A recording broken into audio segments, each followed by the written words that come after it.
Hello बच्चों। चलिए प्रश्न को पढ़ते हैं और समझते हैं। एक टेस्ट में बलराम के गणित और विज्ञान के प्राप्तांकों का योग 28 है। यदि उसके गणित में 3 अंक अधिक और विज्ञान में 4 अंक कम होते तो उसके गुण अंकों का गुणनफल 180 होता। उसके दोनों विषयों के प्राप्तांक ज्ञात कीजिए। प्रश्न को हल करने से पहले बच्चों हम मुख्य अवधारणा लिख लेते हैं। तो यहाँ से लिखेंगे हम अवधारणा मुख्य अवधारणा जिसकी सहायता से इस प्रश्न को हल किया जाएगा। मुख्य अवधारणा में हम यहाँ पर देखिए द्विघात समीकरण से संबंधित प्रश्न है। तो द्विघात समीकरण का व्यापक रूप हम यहाँ पर लिखेंगे ए एक्स का वर्ग प्लस का बी एक्स प्लस सी बराबर 0। ये होती है द्विघात समीकरण। इसको हल करने के लिए हम लोग गुणनखंड विधि का उपयोग करने वाले हैं या प्रयोग करने वाले हैं। गुणनखंड विधि का प्रयोग बच्चों यहाँ पर किया जाएगा। ठीक है, गुणनखंड विधि। और भी विधियां होती है इसको हल करने के लिए, जैसे पूर्ण वर्ग बनाकर भी हम इसको हल कर सकते हैं या फिर द्विघाती सूत्र लगा के भी इसको हल किया जा सकता है। आइए, हमसे क्या कहा गया है। एक टेस्ट में बलराम के गणित और विज्ञान के प्राप्तांकों का योग कितना है, 28 है। तो हम एक्स मान लेते हैं इन्हें। यहाँ से हल करते हैं इसको, प्रश्न को। यहाँ से प्रश्न को हल करेंगे और लिख लेते हैं इस बात को कि माना माना बलराम के बलराम बलराम के गणित विषय के अंक गणित गणित विषय गणित विषय के अंक एक्स है तब तब विज्ञान विषय के अंक तब विज्ञान विषय विज्ञान विषय के अंक के विज्ञान विषय के अंक देखिए, प्राप्तांकों का योग कितना है, 28 है। तो यदि हमने गणित विषय के अंक एक्स माने हैं तो विज्ञान विषय के अंक कितने हो जाएंगे, ये हो जाएंगे 28 माइनस एक्स होंगे। 28 माइनस एक्स होंगे। तो ये बात हमने देख ली है। अब हम यहाँ पर कह सकते हैं इसको प्रश्नानुसार। प्रश्न ने देखो एक और बात कही है हमसे, तो लिख देते हैं हम प्रश्नानुसार। देखिए क्या कहा गया है कि गणित में 3 अंक अधिक। तो गणित के हमारे पास कितने हैं, एक्स हैं। यदि 3 अंक अधिक करोगे तो इसमें 3 जोड़ लोगे। उसके बाद विज्ञान में 4 अंक कम करना है। तो विज्ञान में कितने थे, विज्ञान में थे 28 माइनस एक्स।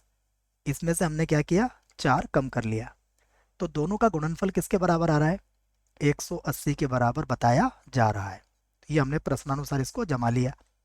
यहाँ से अगर देखें तो ये होगा एक्स प्लस 3, और यहाँ पर देखिए 28 में से 4 गया तो कितना आएगा, 24, और माइनस कितना हो जाएगा, एक्स बराबर कितना हो जाएगा, 180। अब हम इसका गुणा कर सकते हैं। देखो, तो एक्स का 24 से गुणा करेंगे तो ये हो जाएगा 24x। यहाँ पर हो जाएगा माइनस एक्स का वर्ग प्लस ये हो जाएगा 72, और माइनस का हो जाएगा 3x। ठीक है, माइनस का कितना हो गया, 3x। और 180 को भी बराबर किधर ले आते हैं, तो माइनस का 180 हो जाएगा बराबर 0। अब यहाँ पर हल करते हैं इसको। तो माइनस एक्स का वर्ग तो वैसे ही रहने देते हैं, माइनस एक्स का वर्ग। ठीक है, उसके बाद देखिएगा 24x और 3, 24 में से 3 घटेगा तो कितना बचेगा, 21x। तो प्लस का हो गया 21x। ठीक है, उसके बाद देखिएगा 180 में से आपको 72 घटाना है तो कितना बचेगा आपका, 108 बच जाएगा माइनस का। ठीक है बच्चों, माइनस का 108 यहाँ पर बच जाएगा। तो माइनस का 108 बराबर कितना हो गया, 0। समीकरण के चिन्ह बदले जा सकते हैं। तो एक्स का वर्ग माइनस हो जाएगा 21x और प्लस हो जाएगा 108। और अब हम इसके गुणनखंड कर सकते हैं। देखो हमें पता है 12 का बड़ा 9 बार बोलने पर कितना आ जाएगा, 108 हमें मिल जाएगा। तो ये होगा एक्स का वर्ग माइनस हो जाएगा 12x और माइनस हो जाएगा 9x, है ना, 12 नाम 108 और प्लस 108, वैसा का वैसा ही रह जाएगा। अब हम दो दो के समूह बना के देखो गुणनखंड कर सकते हैं इसके। तो ये हो जाएगा x माइनस का 12, यहाँ से माइनस का 9 कॉमन निकालेंगे तो ये हो जाएगा x माइनस 12 बराबर कितना हुआ 0। तो ये हो जाएगा x माइनस का 12 और अगला आ जाएगा x माइनस 9 बराबर 0। दोनों ही गुणनखंडों की तुलना अलग अलग जीरो से करी जा सकती है। तो मैं लिख देता हूँ कि x माइनस 12 बराबर 0 या फिर x माइनस 9 बराबर 0। तो x बराबर कितना आ गया 12 या फिर x बराबर आ गया 9। अब हमने क्या ज्ञात करना था देखिए, उसके गणित और विज्ञान के प्राप्तांक अलग अलग ज्ञात करना है हमें दोनों विषयों के। तो अब हम इसको देख लेते हैं। यहाँ पर प्रश्न का उत्तर दे देते हैं हम। लिख लेते हैं कि यदि यदि x का मान पहले 12 लेते हैं बच्चों, तो x यदि गणित के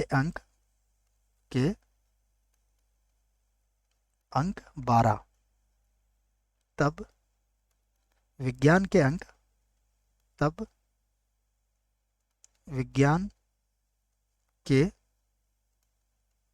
अंक देखिए 28 में से आपको 12 घटाना पड़ेगा। तो 28 में से 12 घटा लीजिए, कितना आएगा 16 बच्चों। तो 16 होंगे। ये तो पहला लिख दिया हमने। उसके बाद x बराबर 9 भी हो सकता है, तो लिख देते हैं यदि गणित के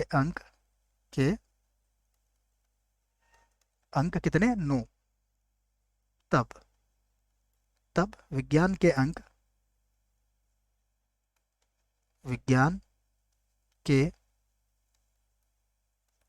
देखिए 28 में से यदि 9 घटाएंगे तो कितना बचेगा 19 होंगे। तो दोनों ही स्थिति पे हमने विचार कर लिया, दोनों ही संभव है।